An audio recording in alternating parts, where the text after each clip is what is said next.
Hello everyone, this is the second video that explores chapter 3, and in this video we'll talk about the assumptions of the OLS regression model.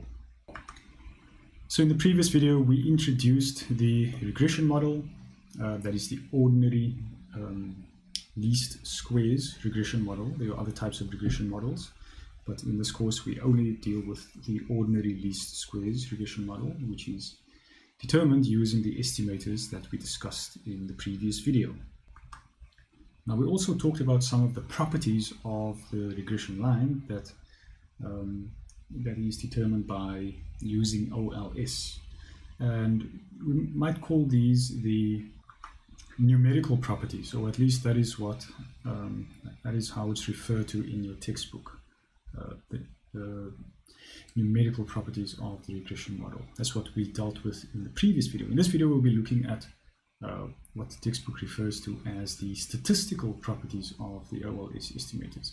Now, there's one important distinction that I want you to be aware of between numerical properties and statistical properties. The numerical properties are properties that always hold, just given how the estimators are derived. Whereas the statistical properties of the OL estimators depend on the data. So numerical properties do not depend on the data. It doesn't matter what data you plug into this formula, the properties are going to hold. The expected value of residuals will be 0. The regression line will pass through the means of y and x. The mean of the estimated y values will equal the mean of the observed y values, etc. Those will hold regardless of the data. However, when it comes to the statistical properties of OLS estimators, they depend crucially on the nature of the data. In fact, they depend on a set of assumptions that we make about the data. Okay, so we're going to look at these assumptions in some detail at this point in this video.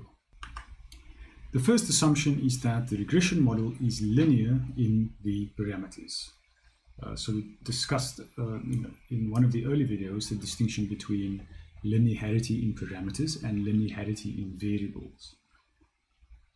The OLS regression model assumes that the model is linear in the parameters. So beta 1, beta 2 appear in the model to the power of 1 only. The next assumption is that the x values are fixed or non-stochastic in repeated sampling. And this is a somewhat stronger assumption. This assumption is really valid when it comes to conducting experiments, which is rarely the case in economics or social sciences more generally.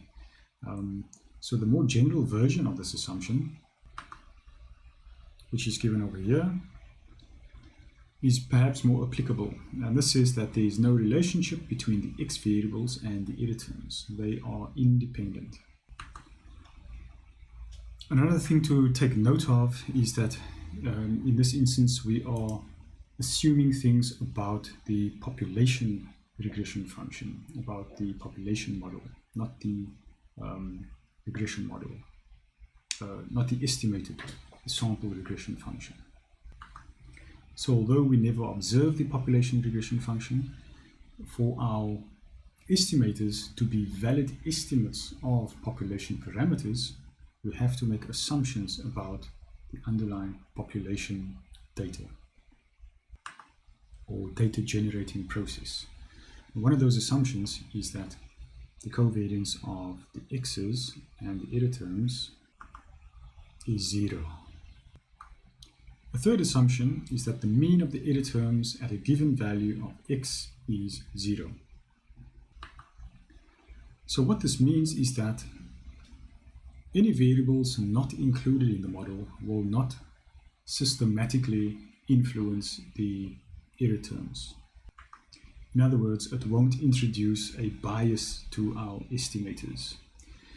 If it is the case that we leave out some important x variable, which then does influence the error terms in a particular direction, then we will say that our model is subject to specification bias. specification bias. Our model is not properly specified because we left out an important variable that is now left in the error term, and it's skewing that error term, or it's biasing that error term in a particular direction in a systematic way. And this effectively invalidates the model. Okay, a fourth assumption is that the variance of the error terms is the same regardless of value of x. We call this assumption homoscedasticity, which is written over there. When this does not hold, when we have heteroscedasticity, then the variance of the error terms changes depending on the value of x. So graphically, homoscedasticity is depicted over here, and heteroscedasticity is depicted over here.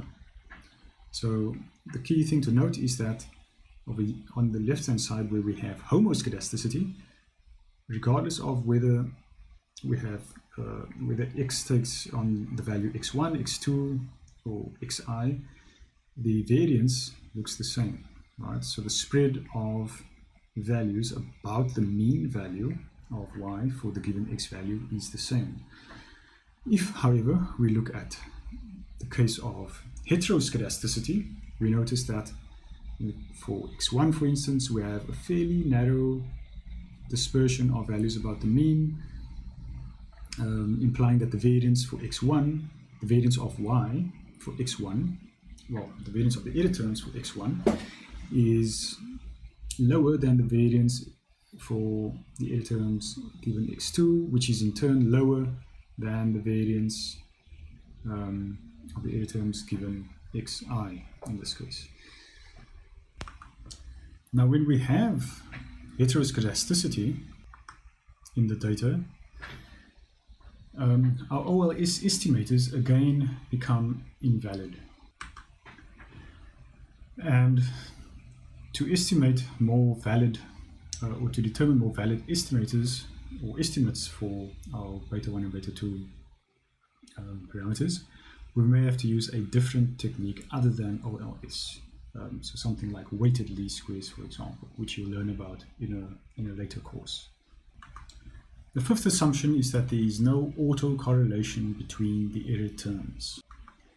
Now, usually this is more of a time series problem. That is a problem when we're dealing with time series data, but in some instances can be an issue with cross-section data as well.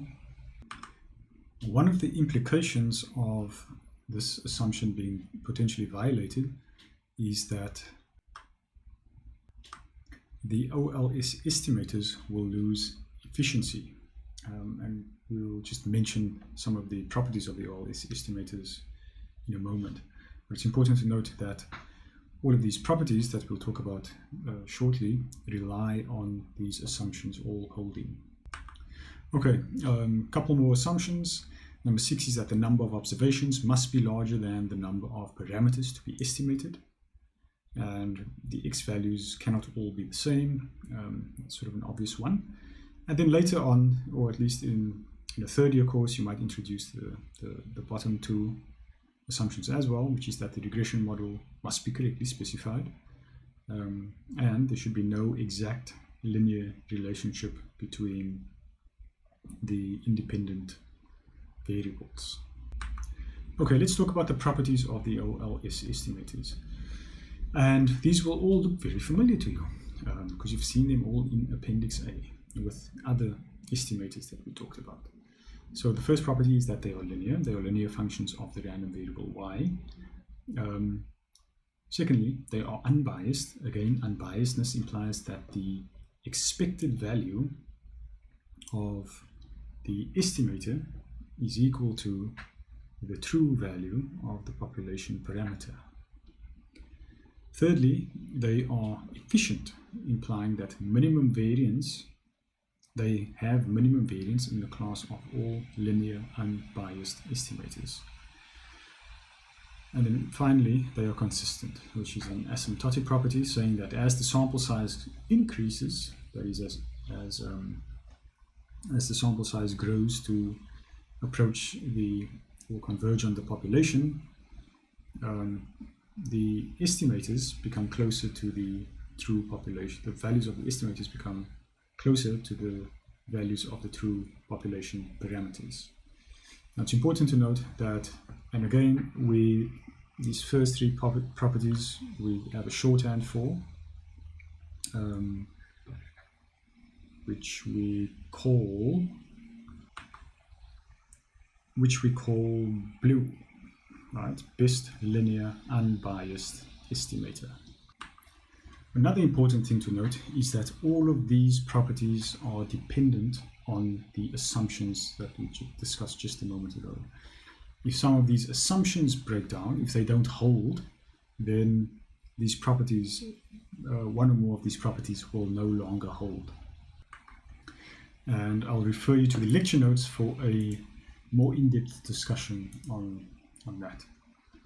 Okay, for now, just looking at some of the graphical illustrations of these properties. So the top one just shows that the expected value of the parameter, in this case beta 2, is equal to the actual parameter value. The expected value of the estimator for beta 2 hat, is equal to the actual value of the parameter beta 2 given over here. Then in the next two graphs, for the second graph over here, you have the distribution of the expected value for some other estimator of beta 2. This one is called beta 2 star instead of beta 2 hat. So you can just think of that as an estimator for beta 2 that is not the OLS estimator. And here E2 is an unbiased estimator. So E2 is equal to the expected value of beta 2 star, like the expected value of beta 2 hat, is equal to the population parameter beta 2. But there is a difference between beta 2 hat and beta 2 star, which is shown in the third panel over here. We see that despite both of them having the same expected value, which is equal to the population parameter value, beta 2 hat has a smaller variance. We see that beta 2 star has more values spread out around its mean, further around its mean than is the case for beta 2 hat, so it has a higher variance. Beta 2 star, higher variance than beta 2 hat. Therefore, beta 2 star is not blue. Specifically because it is not best. So it might be linear, it might be unbiased, but it is not best. And therefore it is not blue. And that is because beta 2 hat is in fact best. It has lower variance and therefore it is blue.